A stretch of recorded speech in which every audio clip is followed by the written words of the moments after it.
કરવાની નહીં કાકા, અમારે અડવાનું નહીં, અહીં મસ્ત રહેવાનું, ચિંતા નહીં કરવાની, સમજ્યા ને? ટેન્શન નહીં લેવાનું.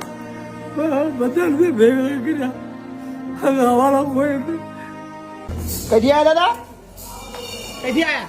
સુરત છે. સુરત થી આવ્યા? હા. શું નામ તમારું? ચતુરભાઈ ખોડાભાઈ ગઢિયા. ચતુરભાઈ ખોડાભાઈ ઘડિયા. હા. જુનાગઢ ના છો?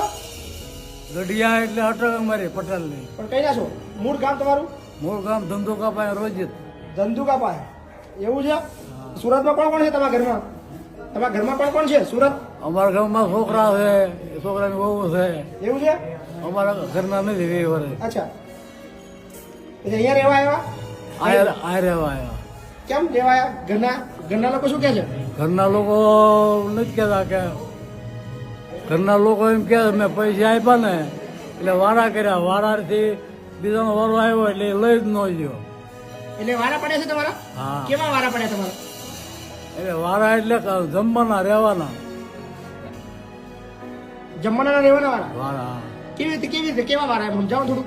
6 મહિના રહેવાના વારા પડ્યા હતા. 6 મહિના બીજા છોકરાને ઘેર? 6 મહિના નાના ભેગો રહ્યો. હા.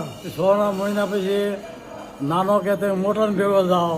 અચ્છા, મોટા ભેગા? હા જાઓ એમ. હા. પછી? મેં કીધું ઈ મને ફોન કરે તો હું જાઉં, કાં લઈ જાય તો જાઉં. બરાબર. એકલા કેમ ન જઈએ? તે લઈ જ ન ગયો એટલે લઈ જ ન ગયો. પછી હું ગયો આશ્રમમાં. બરાબર. આશ્રમમાંથી પાછો 6 મહિના રહે અને ઢાંગલા દામનગર પાસે ઢાંગલા ગામ છે મંદિર સ્વામિનારાયણનું. ના 18-19 મહિના રહ્યો. બરાબર. લ્યો મંદિરોની સેવા સ્વામિનારાયણ ભગવાનની કરતો હતો. બરાબર. આરતી પણ કોઈ ચિંતા નહીં, આપણે કોઈ વારા બારા નહીં પડ્યા, અહીં આખી જિંદગી રહેવાનું. મને કયો, મને ખબર જ છે. મને હું ભાઈ જે મને મોકલ્યો ને એ ભાઈ મને બધી વાત કરી હતી. અચ્છા, લ્યો ચાલો સરસ. લ્યો શું નામ તમારું? ચતુરભાઈ ચતુરભાઈ ખોડાભાઈ ગઢિયા. ઘડિયા. કોઈ ચિંતા ના કરો, બરાબર ને? આરામ કરો. આહિર સંબંધ તમારો? આહિર છો ને તમે? પટેલ. પટેલ. વાહ, લ્યો. સરસ સરસ.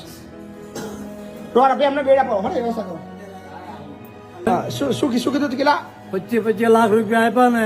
તમે આપ્યા છોકરાઓને? હા 25 લાખ? 25 ત્રણે ને. તને ને 75 લાખ આલ્યા? હા આટલા બધા પૈસા ક્યાંથી આવ્યા તમારે?